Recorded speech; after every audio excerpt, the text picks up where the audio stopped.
Saya lahir di Rangkas Bitung, oleh karena ayah pejabat dari Departemen Pekerjaan Umum, itu kemudian kita dipindah ke Serang. Saya mulai sekolah di sana, di Serang. Hanya beberapa bulan sebelum proklamasi. Proklamasi.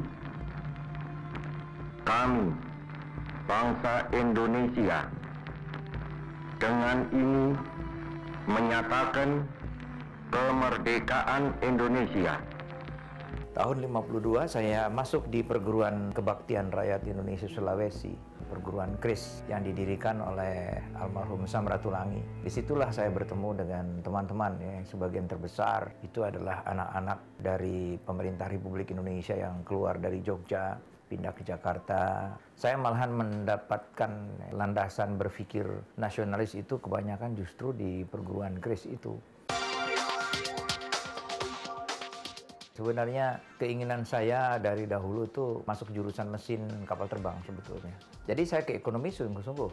Itu by accident, mau balik ke ITB, saya dipanggil. Saya tinggi sekali angkanya waktu itu. Ini mau ditinggal. Belanda tidak pernah mau mendirikan fakultas ekonomi di Indonesia. Mungkin mereka takut ya, kalau kemudian kita mengenal permasalahan-permasalahan yang sangat mendasar di Indonesia. FIUI itu pada tahun 50 merupakan satu-satunya fakultas di Indonesia. Dimulai fakultas ekonomi tidak ada dosen, yang ada hanya teman-teman Pak Mitro ya, yang kemudian oleh beliau dipaksa juga ya. Tasikmalaya, salah satu kabupaten di Jawa Barat, mempunyai ciri-ciri khas, terutama di bidang kewirausahaan. Pak Mitro melihat bahwa kelemahan kita yang lain ialah tidak punya wirausaha. Semua mesti Belanda, perusahaan-perusahaan itu. Wirausaha kita kebanyakan pedagang Tionghoa yang kecil, tidak ada yang berskala besar.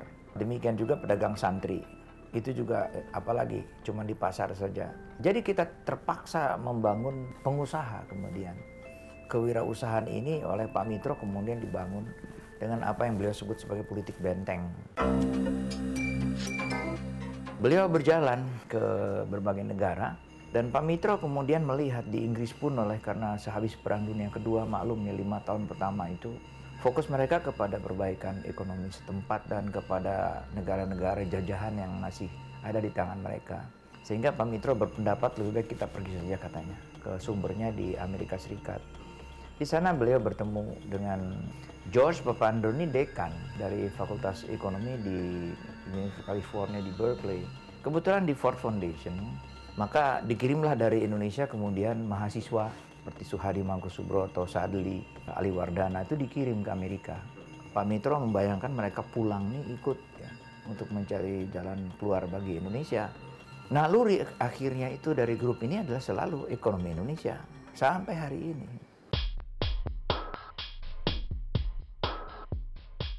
Bayangkan itu, tiba-tiba orang-orang ini pulang semua ke Indonesia dengan pikiran dari Barat semua. Saya tidak melihat ya, bahwa ini adalah suatu konspirasi gitu. Tapi memang tidak ada orang, tidak ada birokrat, tidak ada administrator, apalagi sesudah kemudian memanas situasi Irian Barat itu, sehingga akhirnya Bung Karno mengusir seluruh birokrat Belanda dari Indonesia. Tiba-tiba kosong semua di PU, di Departemen Keuangan, kosong. Gagalkan negara Papua itu. Kibarkan bendera sang merah putih di Irian Barat.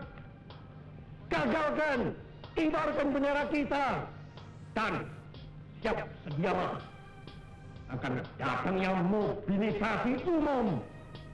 Mobilisasi umum yang mengenai seluruh rakyat Indonesia untuk membebaskan Irian Barat sama sekali daripada cengkeraman imperialisme Belanda. Karena itu kemudian dipercepatlah masuknya anak-anak muda ini.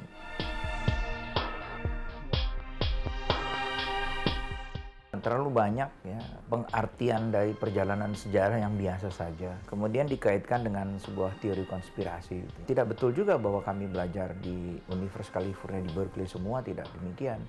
Ada yang di MIT, ada yang di Harvard, bahkan selanjutnya malahan ke lebih banyak universitas lagi.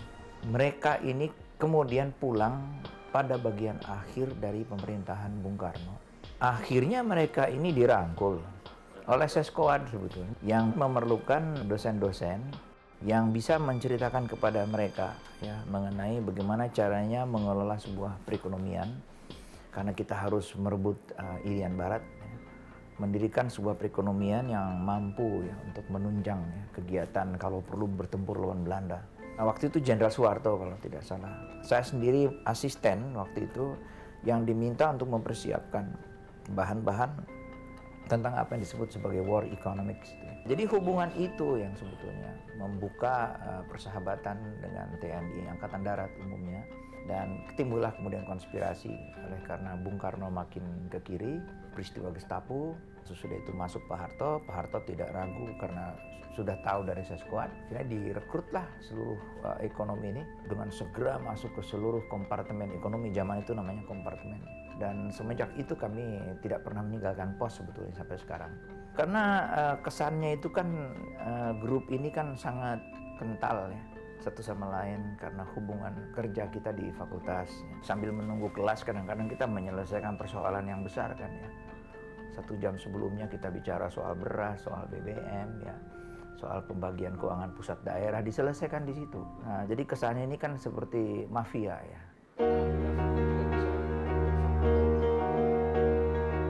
Generasi muda itu harus mulai mengambil kepemimpinan. Tidak bisa lagi mengandalkan kepada generasi seperti saya. Ya, gitu ya. Harus mencari yang bisa main futsal, main basket, gitu. Bukan yang di tengah jalan harus diantar ke makam pahlawan gitu maksud saya. Tapi menurut saya generasi tua ini overstay menurut saya. Terus yang disalahkan katanya tidak ada kaderisasi. Bukan itu, tidak rela mengoperkan kepada yang muda. Kita nih hanya mempunyai waktu menurut para demograf sampai tahun 2040 untuk take off. Saat itu setiap yang produktif hanya harus menanggung kurang dari 1 yang tidak produktif, anak-anak plus lansia. Tapi mendekati ke tahun 2045, 2050, lansianya tuh lebih banyak dari anak-anak. Sehingga akhirnya tabungan kan akan digerogoti untuk pensiunnya. Utang Anda kan juga mungkin makin belum tentu bisa diselesaikan juga sun dan itu kan ke bawah terus-terusan gitu kan. Sehingga kalau Indonesia tidak tinggal landas ya pada periode yang terakhir ini tidak akan bisa diulang lagi sudah. Inilah kesempatan terakhir bagi Indonesia untuk tinggal landas. Kalau tidak Anda akan ketinggalan di landasan. Sebagai nomor 4 penduduk dunia ya. Amerika sudah kemana, China sudah kemana, India sudah kemana, Anda di mana waktu itu?